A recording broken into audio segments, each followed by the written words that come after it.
we wish that we had like loads more time to go into this. Like we've loads of examples. We have letters for dealing with the bank.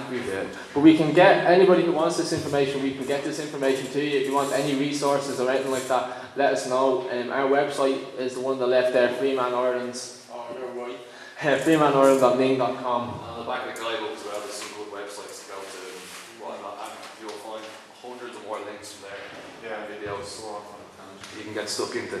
And if there's anything you're not sure of, still after you read through the guidebook and look at the links, go on to the site, leave a question, and someone will be happy to help you. There's lots of threads on there about money, banking, getting rid of debts and bits and bobs like that. Because the people who are involved in this see that this information is really significant and it's really, really important, and it's essentially the only information that we have that can start, which we can start implementing change with. We can make massive impact with this, but only when the masses are awakened to it. If everybody is educated on their rights, we'd have massive change, you know? Yeah, just like imagine we were taught law in school, or imagine that. Like. You take that protest against the levies there, whatever it was, 140,000 people marching in Dublin. If those 140,000 people sent lawful notice to the government and told one other person how to do that, they'd have so much more of an impact than shouting at a brick wall. And again, just not while on the topic of protest, when you're protesting something,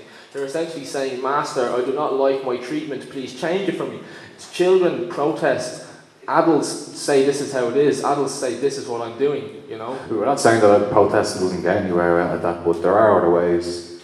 The protest is to raise mass awareness, and it stops them in the road. Like the Shell to See out in Mayo. There's fantastic stuff to do there. Really well. Brilliant. It'd be better to call it a celebration because if you or anything else, but protest does acknowledge the authority of. Yeah, it does. Yeah. You have to realise that they have no authority. Celebration of life instead of a protest. Way more powerful. Guards can't beat you up for it. That's why you never sign them with protest and duress. The word duress should suffice. Never use the word protest when you're signing under duress. Yeah. Under duress. Yeah. Under duress and tread of conversion. That's so final comments or questions or anything that people really burning things they need to get out of their mind? Anybody? Thank you. Kevin, and sorry, what's your name? Oh, Dan Mac. Round of applause for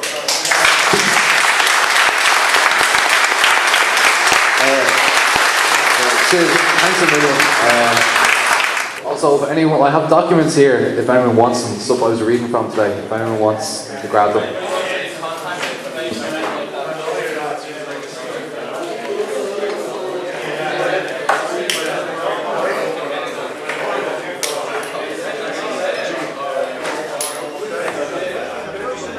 Same thing. We've been led to believe that they are, but they're not. In Black's Law Dictionary, you'll find a definition of a person, and it says, a human being is not a person because he is a human being, but because rights and duties have been ascribed to him. Specifically, the person is that legal subject or substance of which the rights and duties are attributes. But not all human beings are persons, as was the case in Old England when there were slaves.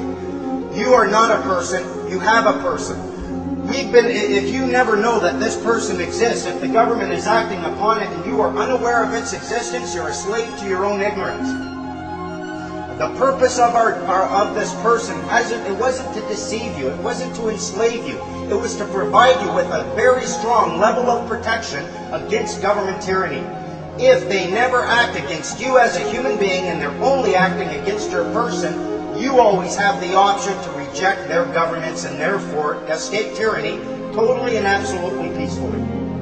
They'll tell you, I'm an agent for the government, I'm a peace officer, I'm this, I'm that. No, you are a human being in a common law jurisdiction, and that's all there is to it. That's first and foremost, and I'm not forgetting that.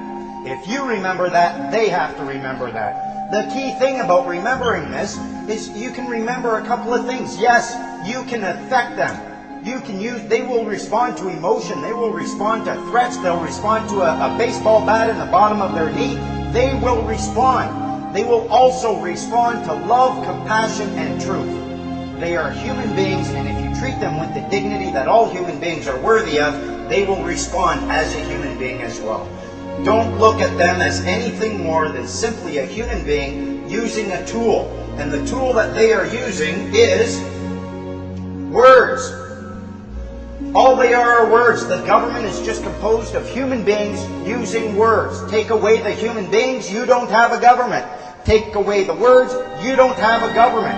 You need those two things in order for anyone to come up to you and claim any level of authority over you. If you learn to distinguish between actual law, and there is only 3 ways to break the law: harm another human being, damage someone else's property, use fraud or mischief in your contracts, you have broken the law. That's the only way to break the law. Statutes are not laws. If you look it up, you'll find that the definition of a statute is a legislated rule of society given the force of law. It's a law, it's a rule that has the force of law within a structured society because somebody gave it that force. Remember, we're all equal here. Who can give those words the force of law? Only you. You have decided to give those statutes the force of law within your societal structure. A society, if you look at the definition of that, it's a number of people